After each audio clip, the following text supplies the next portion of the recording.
দেখুন আমি আজকে এটা মোচা নিয়ে এসেছি, দেখতেই পাচ্ছেন। এই মোচা ঘন্ট বানাবো। হ্যাঁ, তো মোচাটাকে সবাই নিশ্চয়ই ছাড়াতে জানেন। দেখুন আমি এভাবে ছাড়িয়ে নিচ্ছি। ছাড়িয়ে এই যে ফুলগুলো থাকে, হ্যাঁ, এই ফুলগুলোর এই যে ওপরের এই অংশটা, এটাকে ছাড়িয়ে দিয়ে তারপরে কুচিয়ে নিতে হবে। দেখুন আমি আস্তে আস্তে এটা করতে থাকছি। হ্যাঁ, আপনারা দেখতে থাকুন। দেখুন ফুলগুলো সব বের করে নিয়েছি, এই যে খোসাগুলো পড়ে আছে। আর এইভাবে এই দেখুন, এই যে ভেতরে এই যে এগুলোকে বের করে দিতে হয়। হ্যাঁ, বের করে দিয়ে তারপরে এগুলো কুচিয়ে নিতে হবে। হ্যাঁ, আর এই পোর্শনটাও, হ্যাঁ, এটাও তারপরে কুচিয়ে এটার সঙ্গে একসঙ্গে দিয়ে দেব। ঠিক আছে। হ্যালো। ওই যে মোচা তো দেখেছেন কেমনভাবে খোসা ছাড়িয়ে ওটা কেটে নিয়েছি।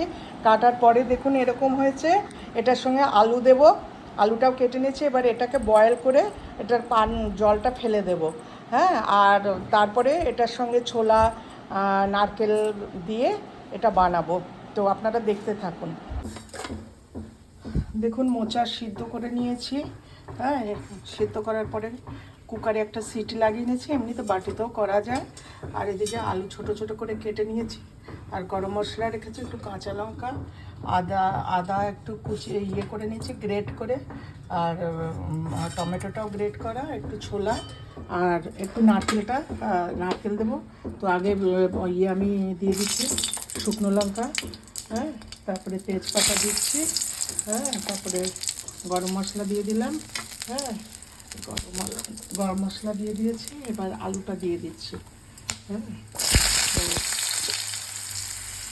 আলুটা দিয়ে এবার একটু নাড়াচাড়া করছি। হ্যাঁ, নাড়াচাড়া করে একটু নুন আর একটু হলুদ দিয়ে দেবো।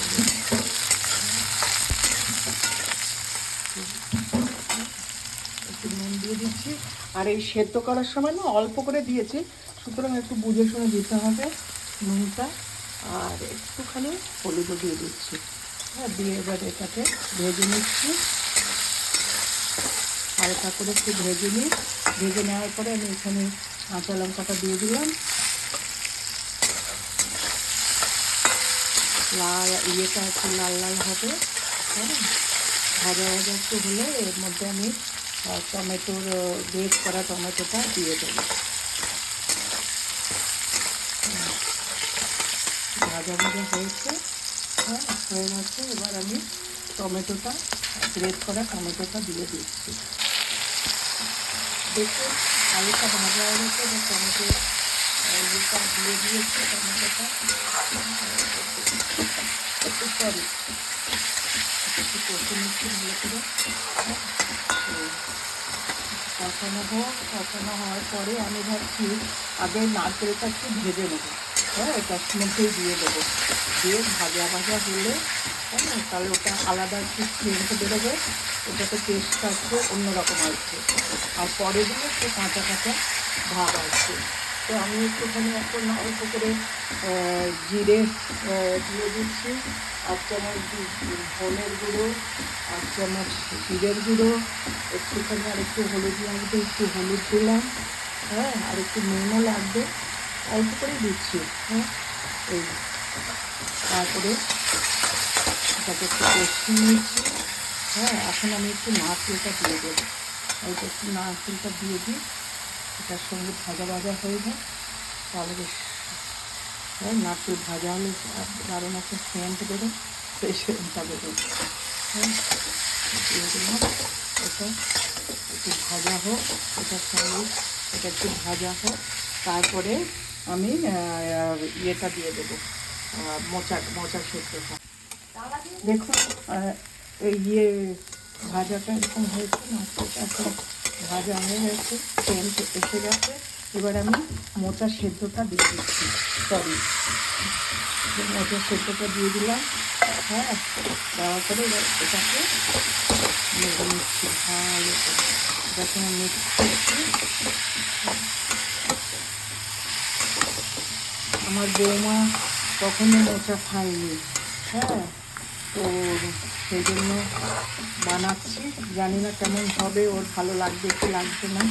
হ্যাঁ, কিন্তু ও আমাদের বেঙ্গলি ডিশেস খুব পছন্দ করে, যাই বানায় খুব ভালো করে খায়। হ্যাঁ, তো তাতে কোনো অসুবিধা নেই। তো এই আর কি। তো তাও আগের দিন আমি মোচা কচুর শাক বানিয়েছি। হ্যাঁ, সেটা ওর ভীষণ ভালো লেগেছে। তো খুব ভালোভাবে খায়। তো আশা করছি এটাও খাবে। ওর জন্যই স্পেশালি বানানো হচ্ছে। হ্যাঁ, তো এই আমি এর মধ্যে অলরেডি তো নারকেল দিয়ে দিচ্ছি, একটু ছোলাও দিয়ে দিচ্ছি। হ্যাঁ, অল্প করে একটু ছোলা দিচ্ছি, এবার এটাকে মিক্স করে দিচ্ছি। মিক্স করে এবার আমার অলরেডি সব মশলাই দেওয়া হয়ে গেছে। হ্যাঁ, এবার একটু ঢেকে কিছুক্ষণ রাখবো। হ্যাঁ, রেখে তারপরে একটু মিষ্টি দেবো, একটু ঘি দেবো। তো এখন একটু ঢেকে একটু অল্প একটু 5-10 মিনিট হোক। দেখুন মোচার ঘন্ট আমার তৈরি হয়ে গেছে। হ্যাঁ, তো দেখুন আপনারা এভাবে বানাবেন। তো ভালোই লাগবে মনে হয়। আর এটা খুবই নর্মাল, সবাই বানান আমাদের বাঙালি ঘরে। যাই হোক, ভালো লাগলে চ্যানেলটা ফলো করবেন এবং ভালো থাকবেন সবাই। Thank you.